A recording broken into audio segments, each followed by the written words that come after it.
DJ Raju এই গাড়ি নিয়ে সোহাগের মাল্টি এক্সেল ওভারটেক করছে। চিটাগাং গেছিল একবার, মাল্টি এক্সেল ওভারটেক করার পরে ওর নামে কমপ্লেন হয়। এনআর গাড়ি ওভারটেক করে, শ্যামলী ওভারটেক করে, সোহাগের মাল্টি এক্সেল ওভারটেক করে, ওর নামে কমপ্লেন চলে আসে। তখন ওরে পলাশ সাহেব ডেকে নিয়ে ওর হাঁটুতে রিভলভার টাক করে বলে যে একদম গিড়া ছুটাই দেবো, আমার মাল্টি এক্সেল ওভারটেক করো এই অঞ্জে গাড়ি দিয়ে, পাইছো কি তুমি?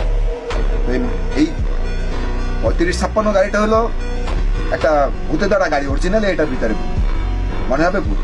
যদি এই গাড়িতে যদি কেউ ট্যুর করে থাকে বিগত দিনে, অতীতে যারা ট্যুর করছে তারা বুঝতে পারবে যে 3556 মূল ইতিহাসটা কি।